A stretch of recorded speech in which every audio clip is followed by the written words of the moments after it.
Hey guys, today we have a brand new toy review. Today we have the, big box time.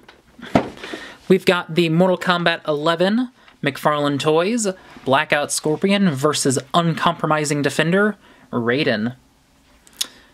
Alright, let's get into this. This comes to us from McFarlane Toys, part of their Mortal Kombat 11 figures. I recently took a look at the Frozen Over Sub-Zero, and I was pretty impressed. I thought it was a pretty decent figure, and so I wanted to continue that with getting up a Scorpion figure. And I had a couple different options. The base figure, which is kind of going a little up in price, or this 2-pack, which was $30 on Big Bad Toy Store, that also came with a Raiden. And I was like, well, I could get 2 figures or just 1. So here we are. Like I said, it's a 2-pack. They're both re-releases of past figures, just with new decos based on some of their other costumes. Pretty simple. Let's just get into it. Packaging-wise, pretty simple. You've got this big open window of the 2 figures already pre-posed to fight, if you're into new in-box stuff. And then on the side, it just shows both Scorpion and Raiden. On the back, it has them fighting a little more of a dynamic pose, showing off some of their accessories, and both figures on the side again. So, alright, let's get into it. Alright, first up we have Scorpion, who doesn't really like to stand on his own, but we got it. We did it. So, Scorpion is based off of his Blackout skin, which is one of his unlockable little color schemes in the game. And I like it a lot. It's pretty dark and muted compared to his actual color palette, but I'm a fan.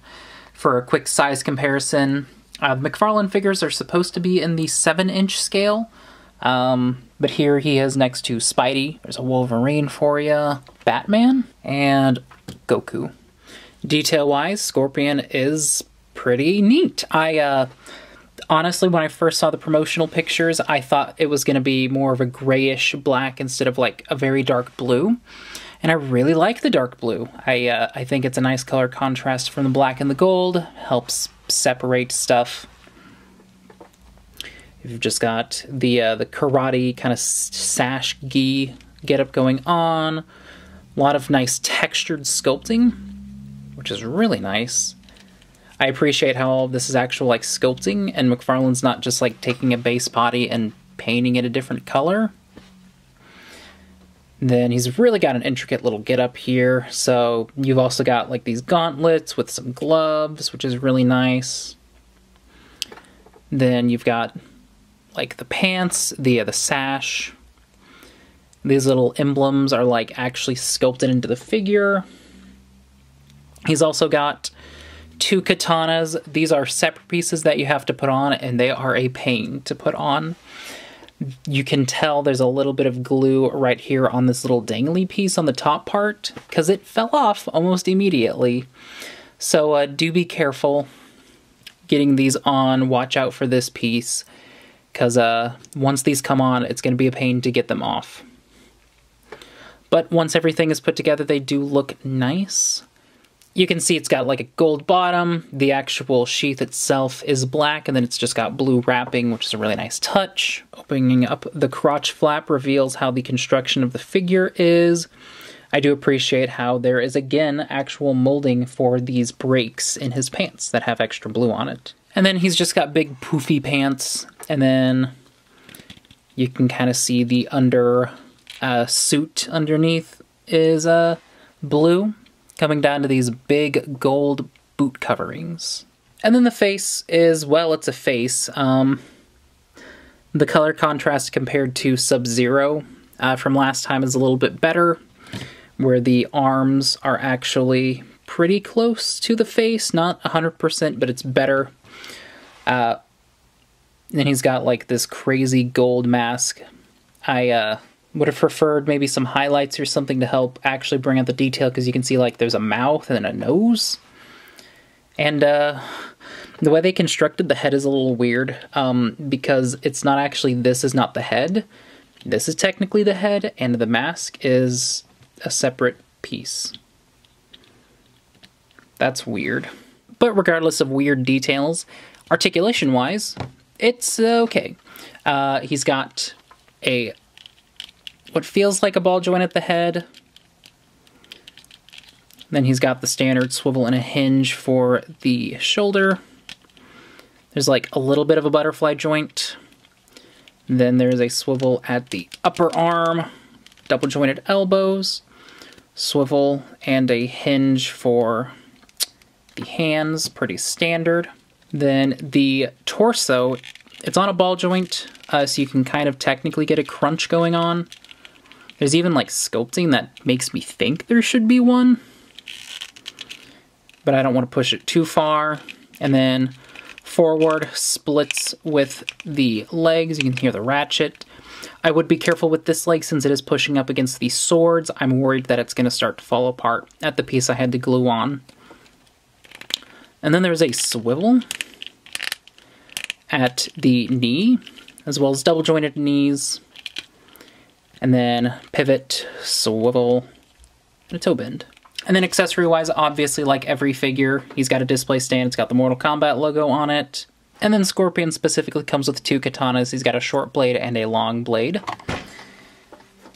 And you can actually put them in the little sheaths. So you just tiny sword in the tiny one, big sword in the big one. Awesome. All right, next up we have Raiden, the God of Thunder. And he does not like to stand. Like most of these McFarlane figures, I can see why they come with display stands now. Compared to Scorpion, he's about the same size. Scorpion kind of edges out just a little bit, if we're not counting Raiden's hat. But if we are, Raiden's obviously bigger. And then compared to some 6-inch figures, Spider-Man's pretty short. So let's just get right into it. I'm not a huge fan of Raiden. Typically, like, big mystical dudes I'm not super crazy on. I like my cool ninjas and my cool gun characters. So I wasn't super thrilled, but I do think this color scheme that they went for Raiden is really nice. So I was happy to get it. So he's got like this bright, shiny silver and blue and red color scheme going on. I really like all of the crazy wrappings and armored bits. Big chest piece here, which is silver. You can even see he's got a pendant medallion thing going on. He's got these big shoulder pads that are wrapped on. Again, more wrapping to show off his little skirt dress.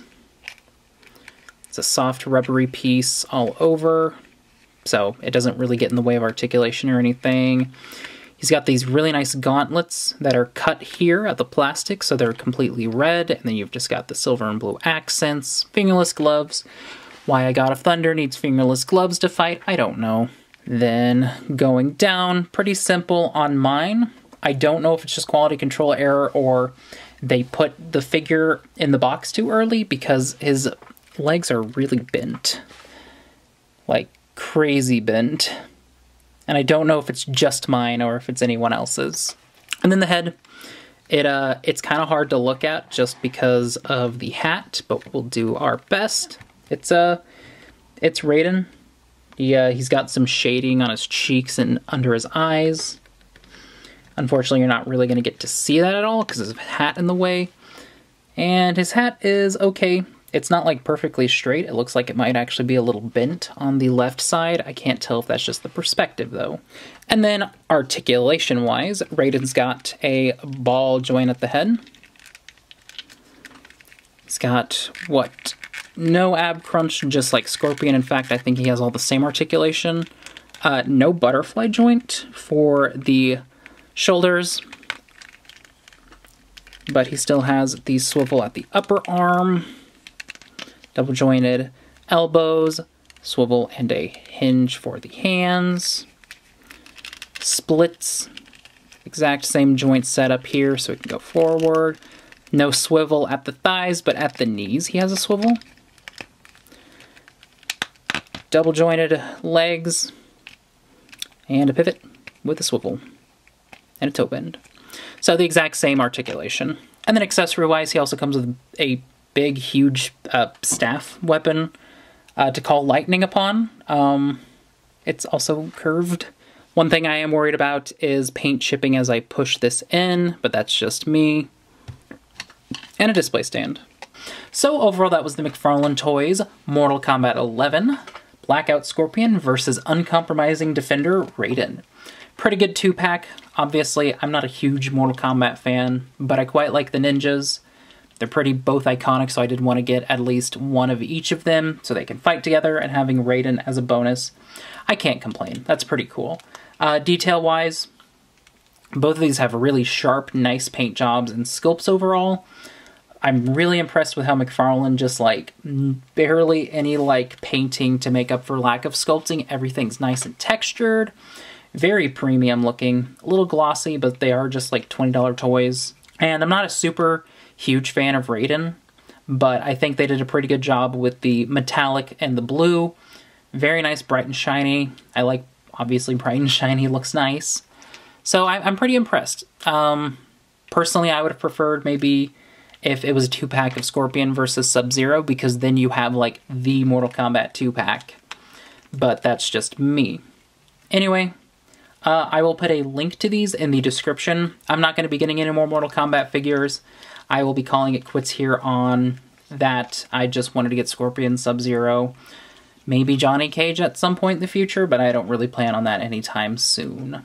So I'll put a link in the description. Big Bad Toy Store probably still has these. It was $30, which these figures normally go for like 20-ish.